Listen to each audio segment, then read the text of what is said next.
Good morning, everyone. Good morning, Sister Pressy. Good morning, Brother John.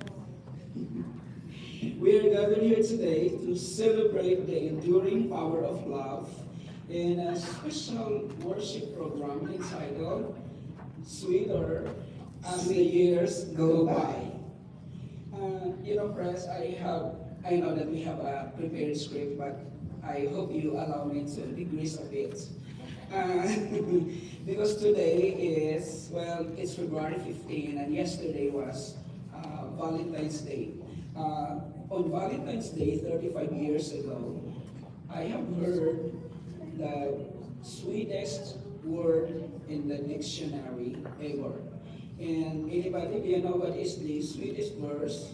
That was Valentine's Day, 1990. I heard the very sweetest word in the English dictionary. It is the sweetest to a young man in love. Anybody, what do you think is that word? Love. Well, to a young man in love, there is a word sweeter than love. Especially when you are offering your love to someone and you are waiting the magic word. And especially if you're doing that love offering for so long and there was no indication that your offer will be accepted. So what's the sweetest love word then? Yes. To a young man in love, yes is the sweetest word in the dictionary. Do you still remember that, Press? Why, yes. Okay. And I'm telling you that there have been hundreds of thousands of yeses I have heard in my life from my parents, my relatives, my friends, my clients, my students. But that was the sweetest of all the words I have heard. Those were the days when we were still 85 pounds. But anyway, today we will have the privilege of hearing from three inspiring couples share their unique love stories with us. This couple, each with their own beautiful tapestry of experiences, will remind us that love knows no bounds. It transcends age, distance, and even past heartaches. And may these love stories inspire us all to cherish our own relationships, to nurture love and compassion, and to remember that true love is a gift that grows sweeter as the years go by. Let us celebrate the enduring power of love together.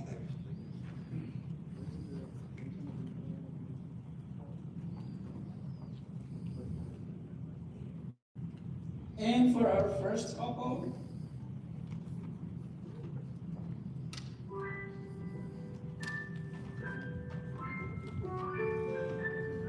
Eddie and Ellen's love story began in an unexpected way. In a Filipino class at college, they were just classmates back then at Philippine Union College, now called Adventist University of the Philippines. And back then, there was no love really on the horizon. But fate, or perhaps divine intervention, had other plans. One day, when Ellen needed help transporting boxes home for the semester break, she asked Eddie for assistance, and he readily agreed, and their journey began together. During the trip, Eddie, ever an opportunistic young man, confessed his feelings for Ellen. Though flattered, Ellen was cautious as she was still recovering from a past relationship. However, months passed, Eddie's genuine kindness and unwavering support slowly won her over. Their courtship was a blend of whirlwind and slow burn. They experienced, the excitement of new feelings while also taking the time to build a strong foundation through shared experiences. And one of the most cherished memories was the countless hours spent together in outreach events, hiking trips, and retreats. These gestures of caring, like always ensuring Ellen's safety during these activities, touched her deeply. The proposal wasn't a grand dramatic gesture. In fact, it was just a quiet yet profound decision. And as the relationship deepened, they realized that marriage was the natural next step. The Aquino de Ocampo wedding day took place on December 15, 1985, in a day that was filled with both joy and unexpected challenges. It was held at the Galangin SDA Church in Tondo, Manila, and the love that was there is still emanating its radiance even 40 years or so later. And as they stand here before us today, Ellen and Eddie are a testament to the power of love, of faith, and of friendship. Their journey, filled with both joy and challenges, has deepened their bond and strengthened their faith. And may their love continue to grow sweeter as the years go by.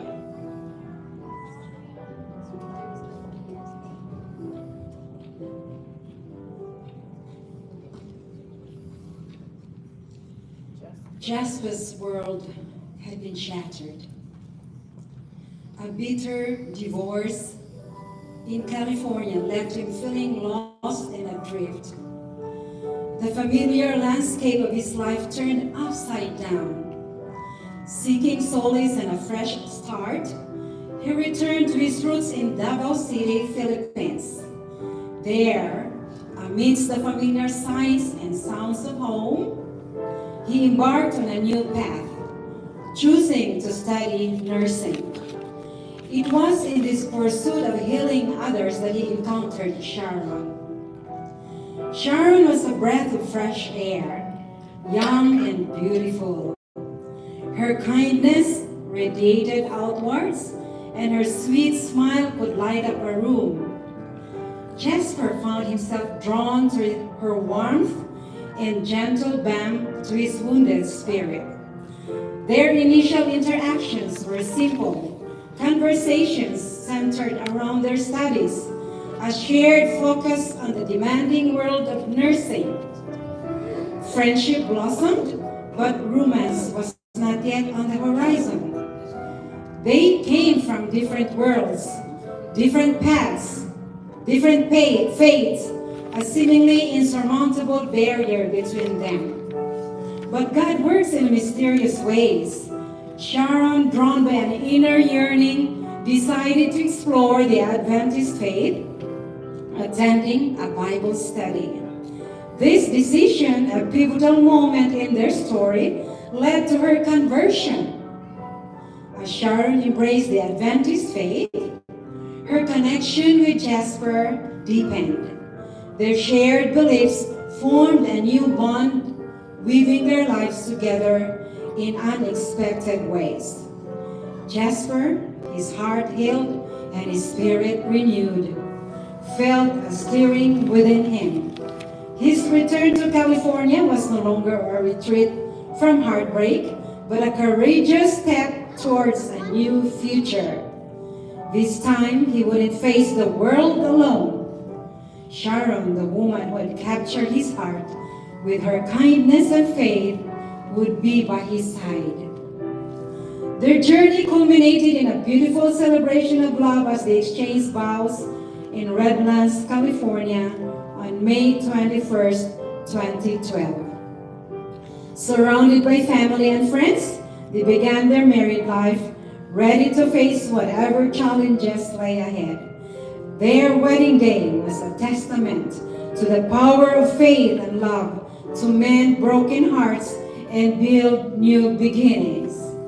Together, they embarked on a new adventure, ready to face whatever challenges lay ahead. Their journey had been a testament to the power of faith and love to transform lives. Today, Jasper and Sharon are a power couple, a blessing to their church and community. Jasper serves as a respected elder, while Sharon's dedication shines brightly every Sabbath as she serves faithfully in the audiovisual communication department and the treasury department. Their advice to young couples is simple yet profound. Put God first. In prioritizing the relationship with God, they have built a love that is strong, enduring, and a beacon of inspiration to all who know Si them. ate na lang. Si ate Bibot. Si ate Bibot na lang. At this moment, let us welcome the youngest couple in the group, Bon and Jay. Bon and Jay's story is one of connection and blossom across continents and passions. In the corridors of Central Luzon Adventist Academy in Pampanga, faith brought Bon and Jay together for the first time. Back then, Bon found Jay unapproachable, a facade that often masked her true warm nature. For Jay, Bon was just another face in the crowd. Their initial interaction wasn't earth-shattering. Their first real interaction happened online many years later, sparked by a shared love for Korean comics. Bon initiated a conversation about manhwa they were both reading. Later, a chance inquiry from Bon about insurance in the Philippines reignited a conversation. This led to Bon's generous donation to a charity drive Jay was organizing, cementing their reconnection. Their courtship was a journey of long-distance love, filled with late-night chats and heartfelt reassurances. Bon's proposal was unconventional, yet deeply sincere, promising to bridge the distance between them by processing Jay's fiancé visa immediately. Jay, though comfortable in her single life, took the leap of faith. Their wedding in Las Vegas last year was a blend of chaos and charm, from forgetting the DIY bouquet to the comedic fiasco with the ring tag. The day was filled with moments that showcased their love, resilience, and humor. Despite the challenges of budgeting and planning, they navigated it all with grace and laughter. Congratulations to Bon and Jay on their beautiful journey together.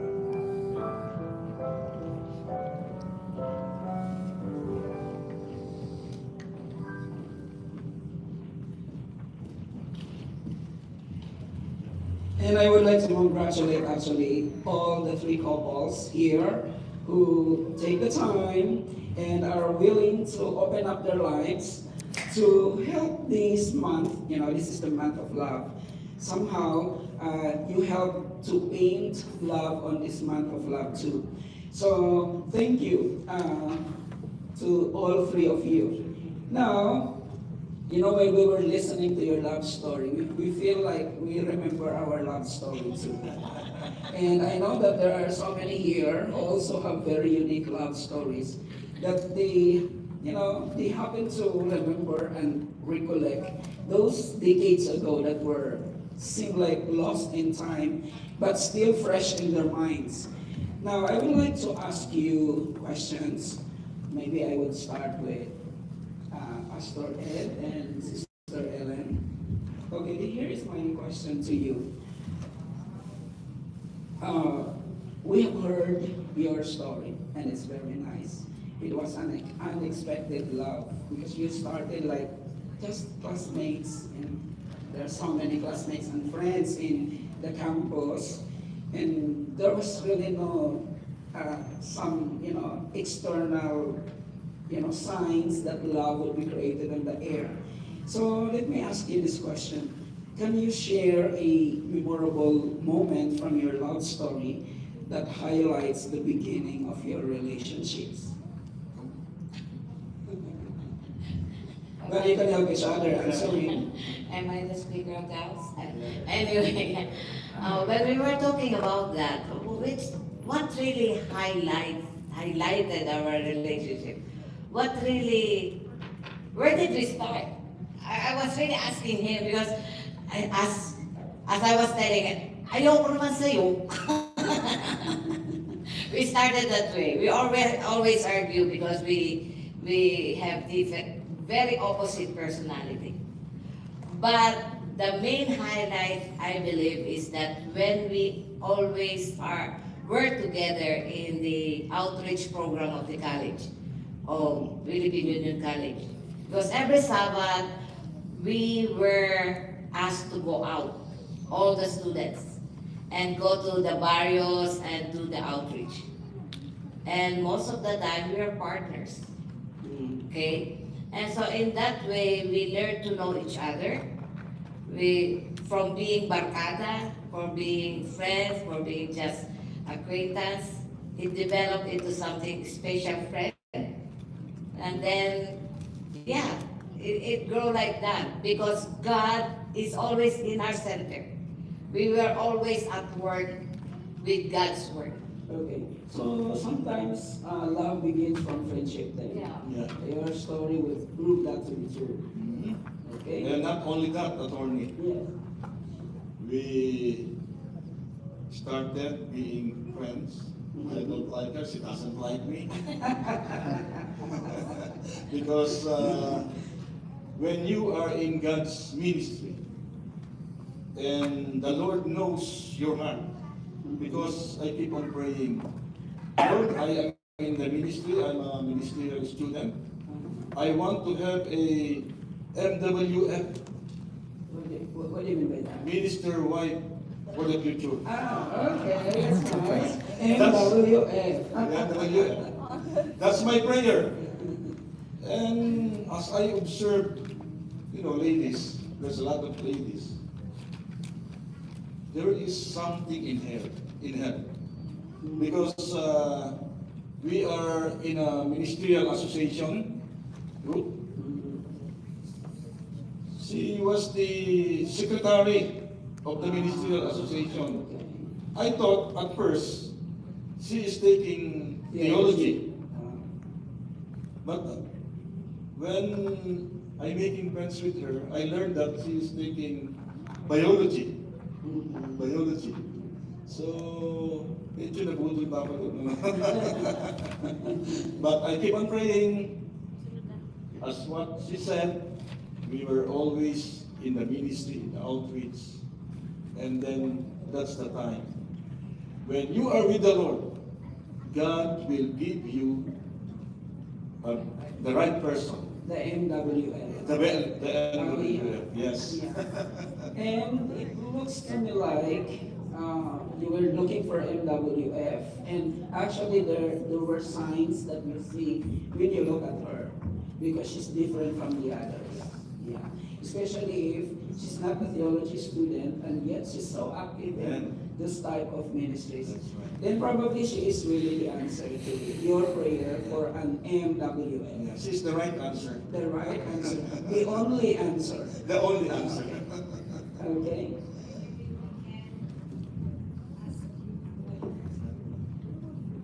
Okay, maybe we can ask a question to another couple this time. So, the second couple, Bong and Sharon. We know your story that you just met during school days or when you were in the nursing school. That means you were not long-time friends. You just met in the nursing school. So what are some challenges you faced early in your relationship? And how did those experiences shape your love?